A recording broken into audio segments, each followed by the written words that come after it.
Bonjour à tous et bienvenue pour cette vidéo où nous allons voir 4 mouvements de musculation fonctionnelle de la méthode Strong First qui consiste en un maximum d'intensité pour un minimum de temps de travail avec un engagement musculaire maximum de l'ensemble des muscles du corps pour ces 4 mouvements. Donc je les ai classés par ordre pour moi d'importance. Aujourd'hui j'ai mis un focus sur les mouvements du dos, en fait du rachis pour avoir une bonne structure, ainsi que des hanches, des fessiers et des jambes. J'aurais pu vous montrer un mouvement de poussée verticale ou horizontale, mais ce sera peut-être pour une prochaine fois. Là principalement on est sur du renfort du dos. Et avant de vous démontrer tout de suite ces mouvements fonctionnels, j'aimerais d'abord vous dire qu'il est important pour vous de bien vous échauffer, et pour ça je vous recommande de faire un petit circuit training de 5-10 minutes dans lequel vous associerez un mouvement de passage de rouleau sur le muscle que vous allez travailler après. Donc très concrètement, si on allait faire un mouvement de jambe, on pourrait masser le rouleau sur le quadriceps et les ischios, voilà. Ensuite, on pourrait enchaîner avec un mouvement de contrôle moteur statique où on viendrait étirer sur vraiment quelques secondes, maximum 10 secondes, le muscle. Donc par exemple sur le quadriceps, je pourrais très bien venir prendre ma jambe et l'étirer comme ça en statique pendant une dizaine de secondes seulement. Et enfin, dernier exercice d'un contrôle moteur, là il serait dynamique et ce serait associé par exemple, toujours si on était sur la jambe, une flexion squat profonde ou sur lequel on viendrait un peu jouer avec toutes ces articulations. Voilà. Alors on pourrait aussi ajouter une barre dans le dos, en back squat ou en front squat peut-être. Voilà. Et donc pour ce premier mouvement, on va voir la planche active, et c'est le petit mot actif qui a toute son importance ici.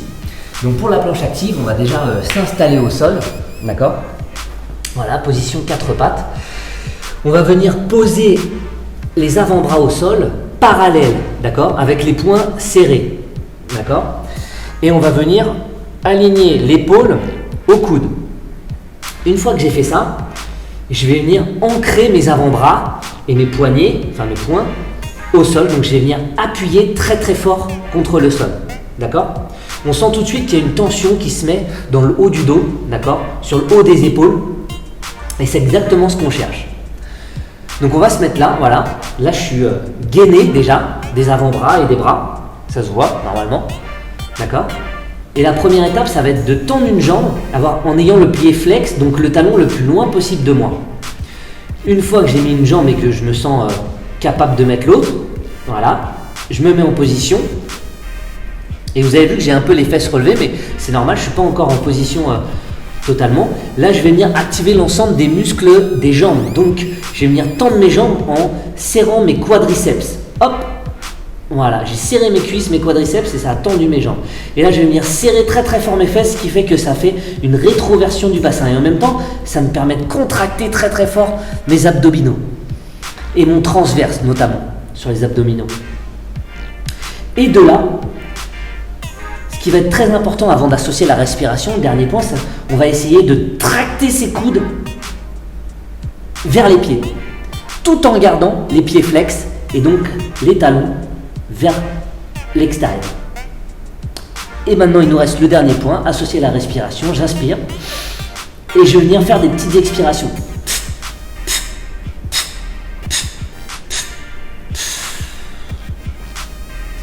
Je repose les genoux au sol. Je me redresse. Et là, normalement, j'ai engagé l'ensemble des muscles du corps. J'ai associé la respiration. Dès que j'ai associé la respiration, on a pu voir que mon ventre, normalement, se rentrait petit à petit. Et ça activait de plus en plus le transverse. Et vous verrez que ce n'est pas une planche sur laquelle on peut rester plusieurs minutes. Au contraire, il faut faire ce protocole-là, associer la respiration. Et vous pourrez en faire au moins 5 séries comme ça avec la respiration associée. Deuxième exercice que nous voyons aujourd'hui, le soulevé de terre conventionnel. Et c'est un excellent exercice pour avoir un dos fort et un dos surtout en santé. Donc il ne faut absolument pas avoir peur de cet exercice. Au contraire, il faut le pratiquer. Et la méthode Strong First d'aujourd'hui va nous permettre de le faire en toute sécurité. Donc, moi comme vous voyez, ma barre est déjà chargée parce que j'ai pu m'échauffer un petit peu avant. Mais vous mettrez du poids en fonction de vos performances et de là où vous en êtes sur cet exercice. Donc pour commencer, on va se placer au milieu de la barre, les pieds sous la barre, aux 3/4, et surtout largeur des hanches et pieds parallèles. Surtout pas pointe de pied extérieure, d'accord, ou pointe de pied intérieure. On va rester pieds parallèles pour cet exercice, largeur de hanche. On va, comme sur la planche active, exercer un ancrage au sol. On va essayer de s'ancrer et créer une stabilité. Donc on va enfoncer la totalité du pied au sol, y compris les orteils donc. Et on va venir séparer la dalle en deux. Voilà. Là on voit que ça a déverrouillé mes hanches et mes genoux. Une fois qu'on a fait ça, on tient cette stabilité et cet ancrage. Et on va venir placer ses mains dans le creux des hanches et pousser un petit peu légèrement afin de s'abaisser et de rechercher une position plus ou moins assise qui nous permettrait après de pouvoir aller chercher la barre. Une fois que je suis là, j'ai toujours cet ancrage des pieds au sol et j'ai mes genoux, j'ai mes tibias qui essayent d'être le plus parallèles du sol. J'ai mes genoux devant mes hanches, en dessous des hanches, et mes hanches en dessous de mes épaules. Une fois que je suis là, je vais aller chercher la barre et je vais la coller contre mes tibias. Afin d'activer cet engagement encore plus, on va éloigner l'épaule des oreilles le plus possible. Donc j'éloigne l'épaule de l'oreille et je sors les coudes vers l'extérieur. D'accord? Je fais pareil de ce côté-là. Et une fois que je suis là, dernière étape, je regarde devant moi à 2 mètres, j'inspire, je bloque et je reste quelques secondes sur la position de départ, gainé. Une fois que j'ai fait ça quelques secondes, je me redresse. Je fais ça 3-4 fois. Ça va nous permettre d'assimiler la position de départ et d'assimiler la respiration qu'il va falloir avoir au départ. Ensuite, on va passer au mouvement normal. Donc, je m'enlève, je me remets et je le fais avec vous, je vous montre. Je me place sous la barre, pied largeur des hanches, pointe de pied parallèle, pied aux 3/4 sous la barre. J'ancre mes pieds au sol et je crée une pression, j'essaye de séparer les dalles en deux. Ça a déverrouillé mon bassin ainsi que mes genoux. Je place mes mains dans le creux de mes hanches. Je pousse pour avoir une position assise. Tibia perpendiculaire. Genoux en dessous des hanches, hanches en dessous des épaules. Je viens me saisir de la barre. Je pousse mes épaules le plus loin de mes oreilles et je sors les coudes en avant. Je regarde devant moi à 2 mètres, j'inspire, je bloque et je serre très fort les fesses pour monter. Je garde les fesses très serrées même quand je suis en haut. Et quand je redescends, je garde cette tension et je laisse la barre frôler mes jambes pour redescendre. Voilà. Vous pourrez faire 3-4 mouvements de cet exercice sur 3-4 séries. Vous verrez qu'il y a un gros engagement des ischios, des fessiers, également des dorsaux, du dos et des lombaires. En gros, presque partout. Troisième exercice que nous allons voir aujourd'hui pour un mouvement de musculation fonctionnelle. On va avoir besoin de sangles TRX. Donc moi, je les ai préalablement installés.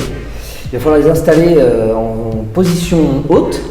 Donc les poignets au niveau du bassin. Et on va venir se positionner sous le point d'ancrage. Assis sous le point d'ancrage. Voilà, donc là je suis en position assise sous le point d'ancrage.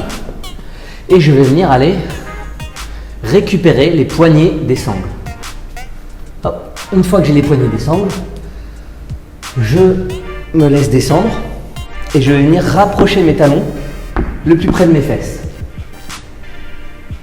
Afin de commencer à engager les muscles de son corps, on va serrer très fort les poignets et éloigner les épaules de ses oreilles. Hop là. Là on sent comme sur la planche qu'il y a un très fort engagement au niveau du haut du dos et derrière les épaules. Ensuite on va venir pousser les poignets vers ses pieds. Et là tout de suite on voit les dorsaux ici qui s'engagent. Très forte contraction des dorsaux. Autre point, on va venir serrer très fort les fesses et rentrer la sonde abdominale. On sent que le transverse travaille également. Et ensuite, on va venir se tracter en associant la respiration. Donc on inspire, On bloque. On souffle. On redescend. On inspire. On bloque. On souffle. Et vous voyez, même en bas, je ne relâche pas la tension. Je reste bien tendu, les épaules éloignées des oreilles. Je garde les fesses contractées, le ventre bien rentré. Je me tracte. Et je redescends. Et même en bas, je ne relâche pas la tension. Voilà, vous verrez qu'il y a un très très gros engagement dorsal et du dos de cet exercice, surtout quand on contracte aussi bien les fesses. Donc 5 répétitions à hauteur de 5 séries, 5 répétitions, c'est très très bien et largement suffisant. Dernier exercice que nous allons voir de musculation fonctionnelle aujourd'hui, donc le 4e, c'est le Kettlebell Swing Russian. C'est un excellent exercice de renforcement qui va vous permettre d'avoir des hanches et un dos fort et en santé. Donc n'hésitez pas à l'incorporer lors de vos séances de deadlift ou même sur des jours en dehors de vos séances de deadlift. Donc le positionnement déjà que nous devons avoir de départ avec la kettlebell, on va se mettre derrière la kettlebell, d'accord, pieds joints, et on va venir faire pointe de pied extérieur à 90, d'accord, talon à 90. On fait pareil de l'autre côté, pointe de pied à 90, talon à 90, et là je me retrouve pareil en face de ma kettlebell, mais un petit peu plus écarté. Et là j'ai ma position de départ. Maintenant on va créer notre position d'ancrage qui est très important. Donc on va venir séparer le sol en deux, appuyer l'ensemble de son pied, donc ses talons aux orteils. On va venir ancrer ses pieds, ça va déverrouiller mes hanches et mes genoux. Ici je vais replacer mes mains au niveau du creux de mes hanches et je vais venir pousser un petit peu afin d'avoir une position un peu plus assise, d'accord? On se retrouve avec les genoux au-dessus des hanches, les hanches au-dessus des épaules. Ici, ça me permet de pouvoir aller attraper ma kettlebell et de la pencher un petit peu en avant, d'accord? On va venir toujours pareil, éloigner ses épaules de ses oreilles. Hop, je fais pareil de l'autre côté et là, on va venir tordre la kettlebell, ce qui va, vous voyez, mettre mes coudes, ou en tout cas mes coudes vers l'avant. Ici, je regarde toujours devant moi, je vais inspirer, bloquer et je vais garder cette position comme sur le deadlift, 3-4 secondes. Une fois que j'ai ça, je relâche, je remets la kettlebell, je me redresse.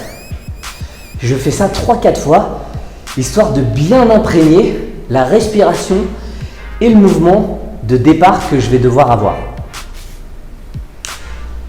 Ensuite, afin de s'entraîner au mouvement de balancier, on va juste faire balancier de la position de départ à derrière les cuisses.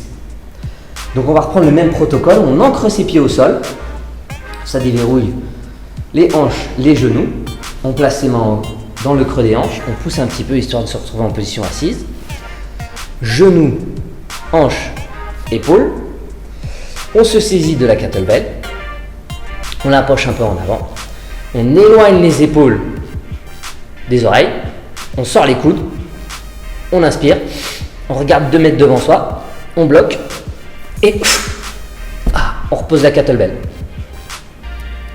On refait ça une fois. Encore une fois.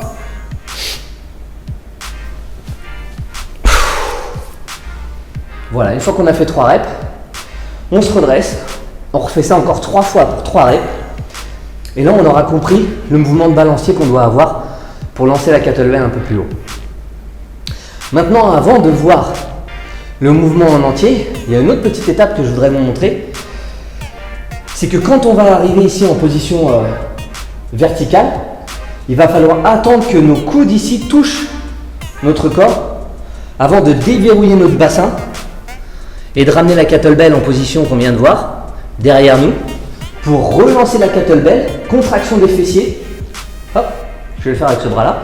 Contraction des fessiers qui lance la kettlebell, bras à l'horizontale. Une fois que ça redescend, on attend que le coude touche le corps. Une fois que c'est ça, on déverrouille.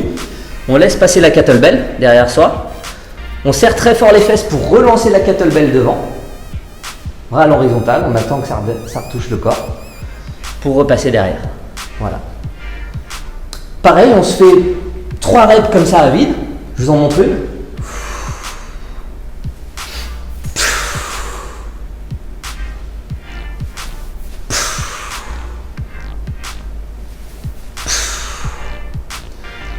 Trois reps 3 fois, histoire de comprendre un peu l'exécution du mouvement. Et ensuite, on passe à l'ensemble du mouvement, l'exécution totale. Donc je vous montre, on repart du départ. On se place derrière la kettlebell, pieds joints, 90 pointe de pied, 90 talons. 90 pointe de pied, 90 talons. On se retrouve devant, on ancre ses pieds, déverrouille le bassin, les genoux. On place ses mains au niveau du creux des hanches. On pousse un petit peu pour se retrouver en position assise et pouvoir attraper la kettlebell. Ici, on abaisse les épaules, le plus loin des oreilles. On sort les coudes, on regarde devant soi, on inspire, on bloque.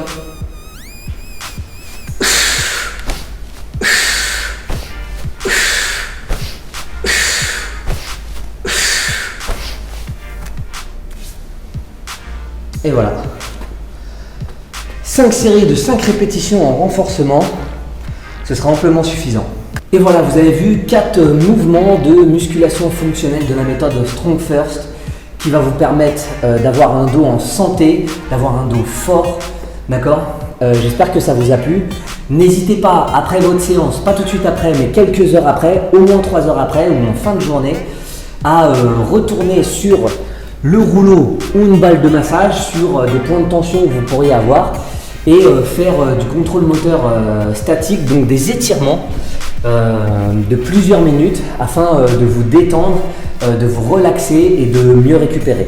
Voilà, j'espère que cette vidéo vous a plu et je vous dis à bientôt.